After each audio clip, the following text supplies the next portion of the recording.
हरे कृष्ण। ओं अज्ञानं तिमिरान्धस्य ज्ञानञ्जनशलाकया चक्षुरुन्मीलितं येन तस्मै श्रीगुरुभ्यो नमः।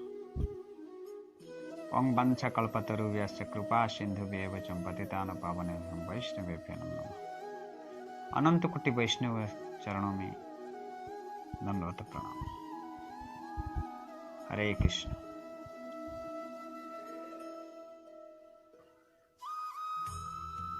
आज बहुत अच्छा टॉपिक है जो वैष्णव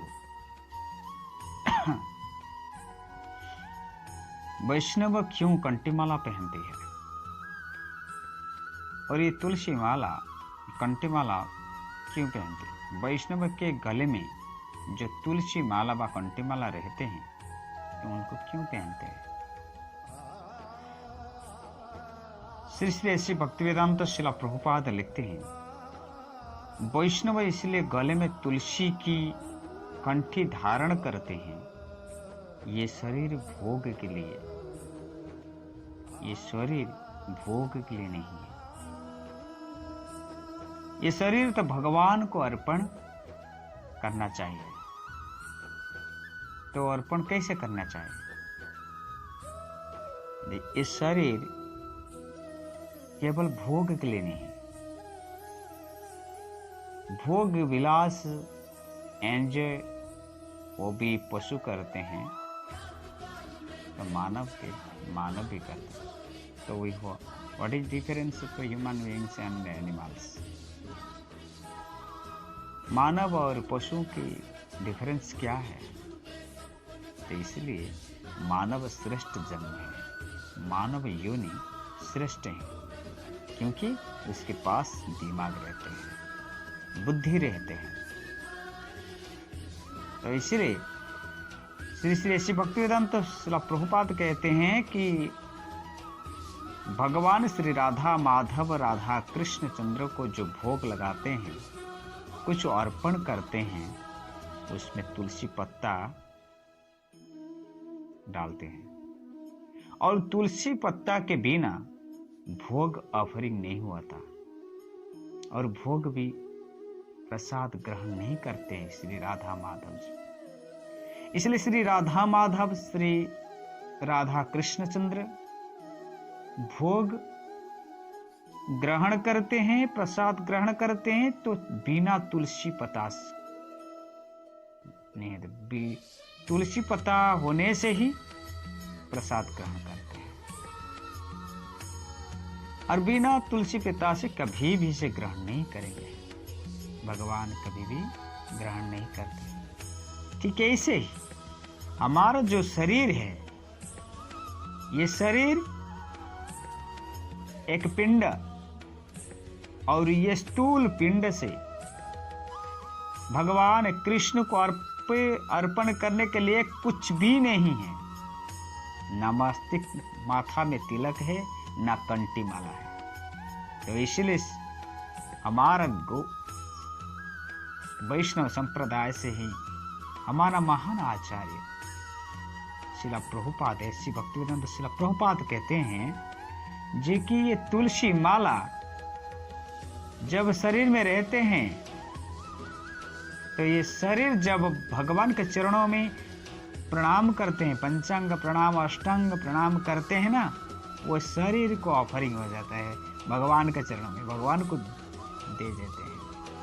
हे प्रभु, हे कृष्ण, हे गोविंद गोपीनाथ प्रभु, हे माधव, ये शरीर तो आपका ही है।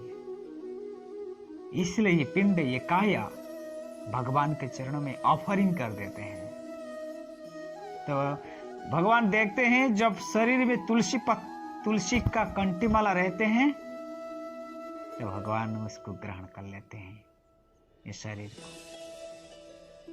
तो जिस वस्तु में आप तुलसी पत्र रखते हो वो कृष्ण अर्पण हो जाते हैं। तुलसी पत्र के बिना भगवान स्वीकार कभी भी नहीं करते। तो इसलिए यह कि शरीर अब भगवान को अर्पण हुआ है, शरीर भगवान का है क्योंकि भगवान तो शरीर हमको दिया है, मानव जीवन दिया है, ये मानव शरीर तो भगवान ही हमको दिया, और भगवान के है, और शरीर भगवान के लिए ही भी जन्म हुआ है।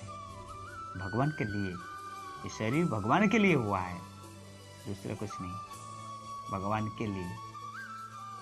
शरीर अब भोग के लिए नहीं है। बहुत भोग गले में बहुत लोग क्या करते हैं, जब भी ये गले में तुलसी कंठी माला डालते हैं, बहुत लोग डालते हैं, परंतु उसका अर्थ समझ नहीं पाते। इसका अर्थ यही है, हम कंठी माला धारण करते हैं, हमारा शरीर पवित्र होता है, और हमारा शरीर जब पवित्र होता है और भगवान से ही पवित्र, और भगवान प्लस हमारा बॉडी भी प्लस इंटू प्लस होता है। तो इसलिए हम जब नेगेटिव हो जाएंगे, माइनस हो जाएंगे, भगवान तो हमेशा ही प्लस रहते हैं। तो ये जो बॉडी को माइनस करके रखेंगे, भक्ति नहीं रखेगा, हमेशा ही ये बॉडी, ये शरीर को हमेशा अपवित्र रखेंगे, माइनस पॉइंट रहेगा, तो क्या प्लस होगा? कभी नहीं होगा। प्लस इंटू माइनस ही रहेगा। तो हमारा बॉडी को पॉजिटिव थिंकिंग और हमारा शरीर को पॉजिटिव में रहना है, तो भगवान ही पॉजिटिव, हमारा बॉडी भी पॉजिटिव रहता है। तो इसलिए हमारे हृदय में भक्ति जागृत होता है, शरीर पवित्र होता है, मन को कंट्रोल करते हैं, और जब कंठी माला धारण करते हैं, यमलोक का यमक का दूत भी टच नहीं कर सकता ये शरीर को। तो इसलिए हमारा इतना बड़ा गुरुदेव, इतना बड़ा जो ज्ञान दिया है, तो इसलिए हम कंठी माला पहनना चाहिए। सनातन धर्म से कंठी माला केवल तुलसी का पत्ता ही रहना चाहिए। हमारा कंठी माला केवल तुलसी के बना हुआ कंठी माला धारण करना चाहिए। तो तुलसी भगवान कृष्ण का प्रेयसी है, और जो प्रेयसी को ये तुलसी माला को हम धारण कर लेते हैं, तो कृष्ण भक्तों को भी प्रेम कर सकते हैं। क्यों प्रेम नहीं करेंगे? तो इसलिए कंठी माला धारण करते हैं, जो कि हमारा शरीर पवित्र होना चाहिए, और हमारा शरीर पवित्र होने से हमारा शरीर को ऑफरिंग करने के लिए अर्पण करते हैं भगवान श्री राधा माधव को। तो नहीं, तो ग्रहण नहीं करते। जिसका हृदय में कंठी माला नहीं है, तुलसी माला नहीं है, तो वह शरीर भगवान को ऑफरिंग का जो प्रणाम करते हैं कि कुछ भगवान को देते हैं, तो भगवान ग्रहण नहीं करते हैं, क्योंकि वास्तव में भगवान का कुछ संकेत भी नहीं है हमारा शरीर में। ना गोपी चंदन रहते हैं, ना कंठीमाला रहते हैं, ना जीवा में भगवान का नाम रहते हैं। तो वो शरीर क्या है, कहाँ से जाएगा? ये शरीर मरने के बाद कहाँ से जाएगा? पर वास्तव में ये शरीर एक मिट्टी में ही मिट्टी हो जाएंगे, परंतु भगवान की पहल होना चाहिए, बाद में मिट्टी भगवान का पहला होना चाहिए। हरे कृष्ण।